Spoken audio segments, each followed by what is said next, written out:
নমস্কাৰ, মই কস্তুৰী আৰু মই আপোনালোক সকলোলৈ চক্ৰ হিলিং আৰু বেলেন্সিঙৰ ওপৰত এটা ৱৰ্কশ্বপ লৈ আহিছোঁ। এই অনলাইন ৱৰ্কশ্বপটোত আপোনালোকে জানিব পাৰিব চক্ৰ কি, চক্ৰ বেলেন্সিং বা হিলিং কিয় লাগে, বা কেনেধৰণে আমি কৰিব পাৰোঁ, তাৰ মেডিটেশ্যন কেনেকুৱা, কেনেধৰণে আমি হিলিং কৰোঁ, ইয়াৰ মন্ত্ৰখিনি কি, বা আন বেলেগ কি উপায় আছে, য়োগাত কেনেধৰণে আছে, ব্ৰিডিং টেকনিক কেনেধৰণে আছে, যি আমি আমাৰ সাতোটা চক্ৰ আমি বেলেন্স বা এক্টিভেট কৰিব পাৰোঁ, বা বাকী আমাৰ যিবোৰ ফিজিকেল, ইম'শ্যনেল আৰু স্পিৰিচুৱেল যিবোৰ স্পেচিফিক ফাংচনছ থাকে, সেই ফাংচনছবোৰৰ লগত আমাৰ চক্ৰকেইটা কেনেধৰণে ৰিলেটেড, বা সেই চক্ৰকেইটা হিল কৰি আমাৰ কেনেধৰণে ইম'শ্যনেল ফ্ৰণ্ট হওক বা ফিজিকেল ফ্ৰণ্ট হওক আৰু বা স্পিৰিচুৱেল ফ্ৰণ্ট হওক কেনেধৰণে আমি বেলেঞ্চ কৰিব পাৰোঁ বা আমি এলাইন কৰিব পাৰোঁ নিজকে।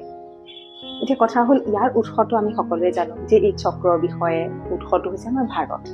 কিন্তু এটা কথা দেখি মই বৰ আচৰিত হ'লোঁ, যেতিয়াৰ পৰা মই ইয়াৰ বিষয়ে ভালকৈ জানিবলৈ, শিকিবলৈ কিতাপ পঢ়িলোঁ বা আৰু মই ছেশ্যনছ কিছুমান ল'লোঁ, তেতিয়া আচৰিত হ'লোঁ যে কিতাপ মই বহুত পালোঁ যিবোৰ ভাৰতৰ বাহিৰৰ ৰাইটাৰেই বেছি, আৰু সেইকেইখন হৈছে সেই কিতাপকেইখন ফেমাছ, মানে চক্ৰৰ বিষয়ে, য'ত অৰিজিন আমি ভাৰতৰ, কিন্তু তেওঁলোকৰ আমাৰ ইণ্ডিয়াৰ বাহিৰৰ মানুহখিনিৰো ইমান এই বিষয়টোৰ ওপৰত দখল আছে দেখি মই আচৰিত হ'লোঁ, যিহেতু তেওঁলোকে বুজি উঠিছে যে চক্ৰ হিলিং আৰু বেলেন্সিংটো আমাৰ এনাৰ্জি চেণ্টাৰকেইটা কেনেধৰণে আমি বেলেঞ্চ কৰিব লাগে বা কিয় দৰকাৰ, হয়তো তেওঁলোকে বুজি উঠিছে। তাৰ কাৰণে এই ছাবজেক্টটো তেওঁলোকৰ মাজত ইমান পপুলাৰ।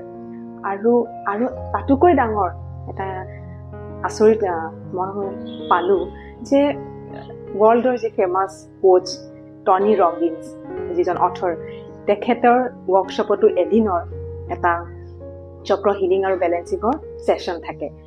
তেওঁৰ মিলিয়নছ অফ লাইফ তেওঁ চেঞ্জ কৰিছে মানুহৰ, গতিকে নিশ্চয় তেওঁ সেই বিষয়ে ভালকৈ শিকিছে, বুজি উঠিছে, সেইবাবে তেওঁ সেই নলেজটো আনৰ লগত শ্বেয়াৰ কৰিছে। তো আমি ভাৰততে থাকি আমি কিমানে জানো, বা সাধাৰণ মানুহখিনিৰ মাজত ইয়াৰ এৱেৰনেছটো নাই। আৰু যিখিনি এনাৰ্জি হিলিঙৰ মডেলিটিৰ লগত জড়িত হৈ থাকে, যেনেধৰণে বিভিন্ন ধৰণৰ এনাৰ্জি হিলিং মডেলিটি আছে, সেই মডেলিটিখিনিৰ লগত জড়িত থকা মানুহখিনিয়ে চক্ৰৰ বিষয়ে জানে।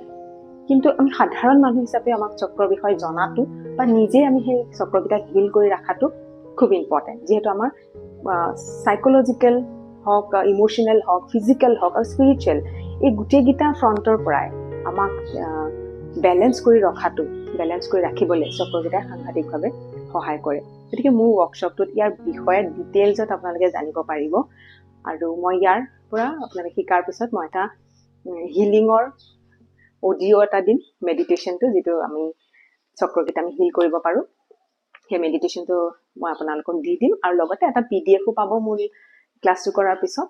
আৰু PDF-ৰ পৰা যেতিয়া আপোনাৰ মনত নপৰে, যেতিয়া আপুনি পাহৰি যায়, সেই PDF-টো ৰেফাৰ কৰিলেই আৰু সেই মেডিটেশ্যনটো আপুনি ফ'ল' কৰিলে আপোনাৰ নিজৰ চক্ৰকেইটাক বেলেঞ্চ আৰু এনাৰ্জাইজ কৰিব পাৰিব।